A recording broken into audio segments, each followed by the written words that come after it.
Good day guys, and welcome back to the Rassick Brothers now. Wow, what a week it's been. What a day yesterday was. It's been the best week of my life, and yesterday was the best day of my life. Just feels unreal. We've won a flag, and what a game it was. It's one of the best grand finals ever, and my team, Collingwood, won the premiership. A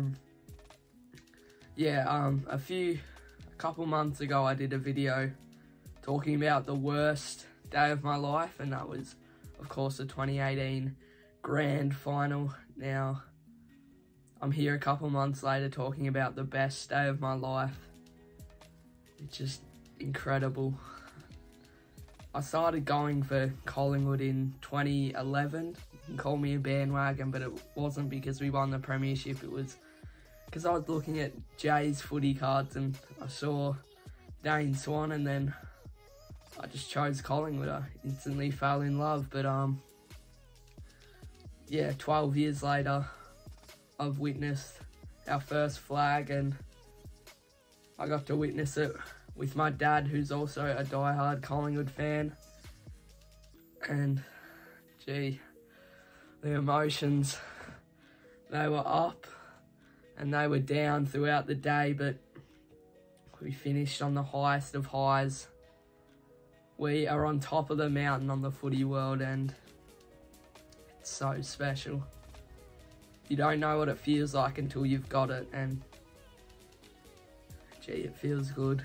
I just want to talk about all the heartbreaks us Pies fans have been through since the 2010 grand final. We lost the granny in 2011 to Geelong, who were the better team and were the better team that season. 2012, we weren't good enough. We lost to Sydney in a prelim. 2013, we should have beaten Port Adelaide in an elimination final, lost that game.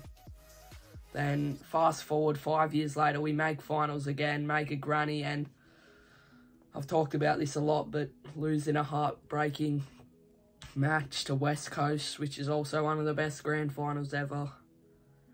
And then a year later, we get knocked out by a couple of points to GWS, and we were just inches away from making another grand final if Chris Mayne kicked that ball a foot higher. We would have been into a granny. But 2020, we lost in a semi-final to Geelong, just got absolutely destroyed.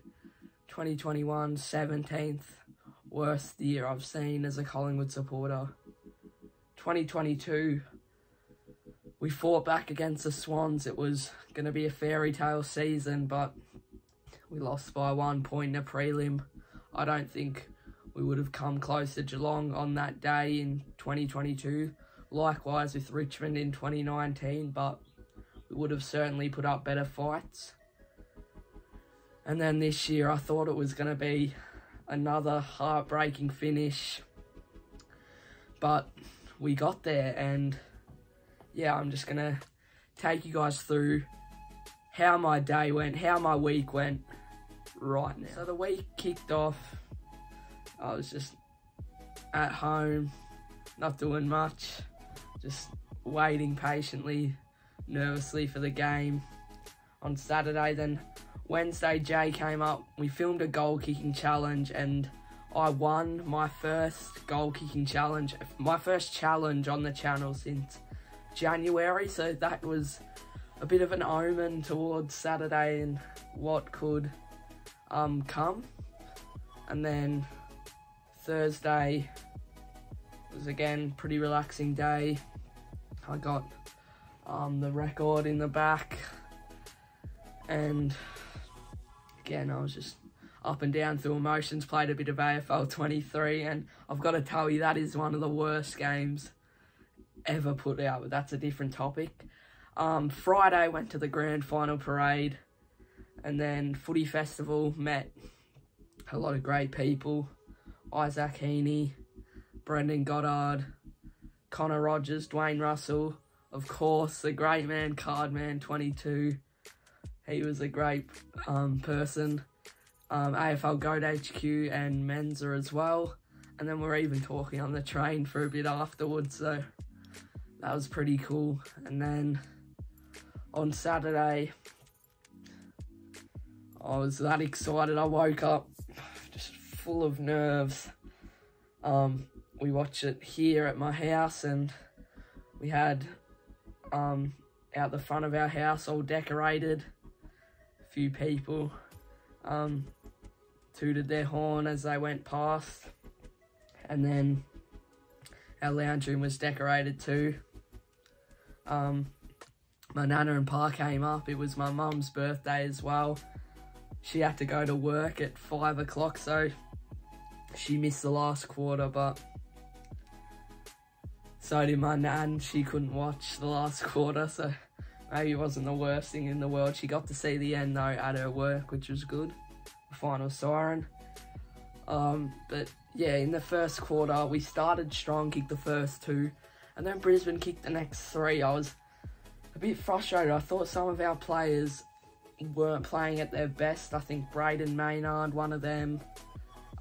Jordan De Goey had a quiet first quarter. Dacos, I thought Nick Dacos, his disposal efficiency was a little bit unlike him, and I think that must have been the nerves going into the game. We were missing a lot of shots, which was frustrating. The umpiring wasn't great either. I want to say I love Lipinski and Billy Frampton, but gee, did they really deserve to play that game? I mean, John Noble, he's played so consistently throughout this season, throughout the last 4 or 5 seasons, and then has one mediocre game and gets dropped for the final series. And Lipinski's probably had 5 or 6 mediocre games in a row and keeps his spot. Like, I don't know if that was the best choice. I thought Noble should have started on the ground and we should have made Ginnivan sub. Frampton, he did keep Andrews quiet for a bit of that game, but I wanted to see Nathan Kruger get a spot on the ground. I thought that would have just been hilarious, and I think he would have had a better match than Billy Frampton, but who cares now? It's worked out perfectly. So yeah, at half time, it was really 50-50. Yeah, again, we had to wait very patiently for the second half because, of course, the grand final half time is a little bit longer than usual. But going into the third quarter, we just couldn't kick straight. We kicked so many points in a row. And it was just frustrating because I feel like we dominated that third term. We had so much of the territory and we only kicked the 1 goal. And it was from Mr. Reliable, Scott Pendlebury. And Brisbane kicked 2 goals. They could have kicked more as well in that third term, but we probably deserved to win that third quarter. And then in the last,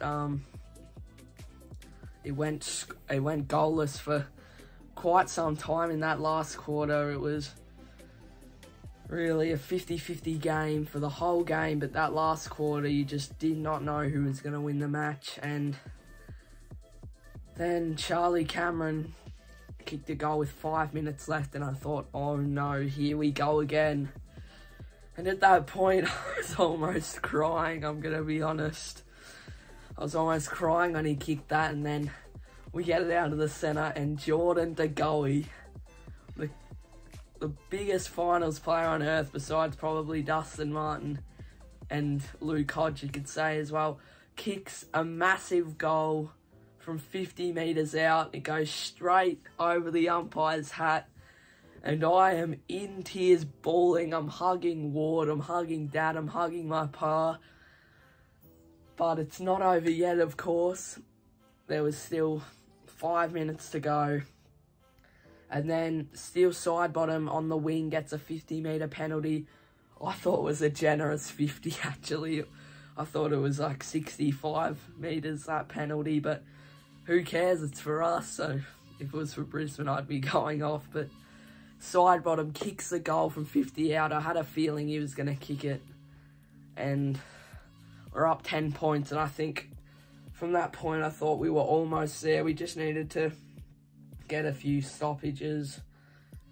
Just milk the clock a little bit. But then Brisbane somehow work it through the middle and keep the ball in. They tightrope the boundary line, and who the hell was on Joe Danaher?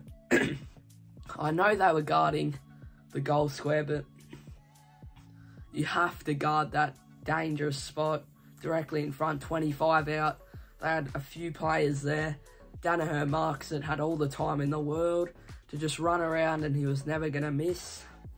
There's 90 seconds on the clock, and I'm thinking, oh, wow, I just didn't know if we were home at that point. I was thinking to myself, is it going to be another heartbreaking loss?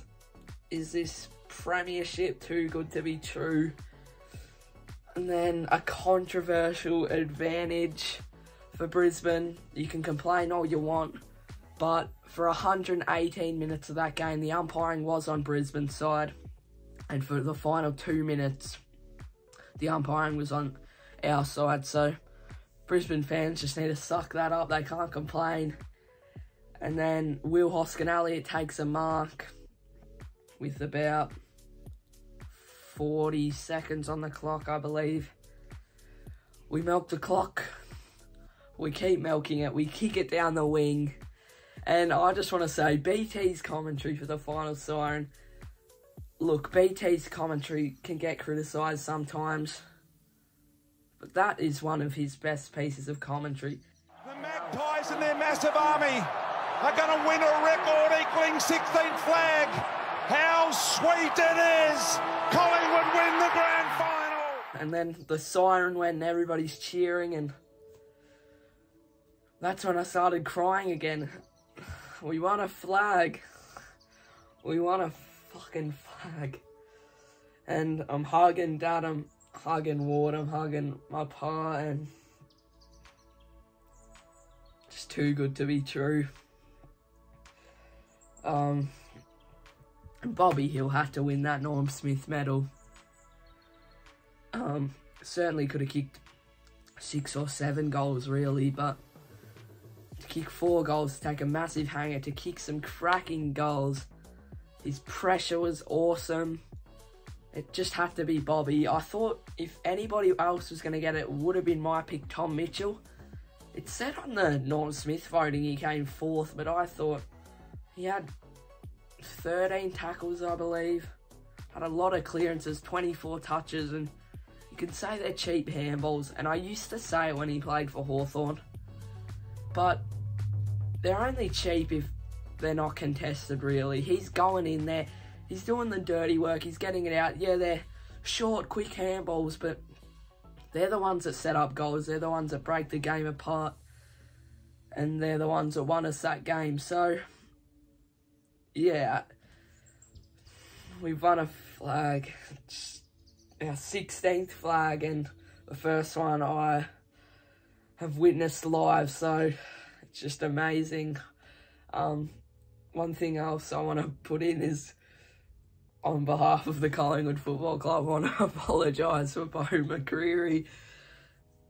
The poor kid put out his hand, and he would have been so excited, and Bo McCreary just leaves him hanging, which is pretty unprofessional. After that, I would have gone up to the kid, apologised, gave him a hug, and even gave him my boots, because that is just, that's a dog act from Bo McCreary. But everybody else was great in the medal presentations, and when McRae lifted that cup, it was just absolutely euphoric. Yeah, the Pies are premiers for 2023, and I would not change it for the world.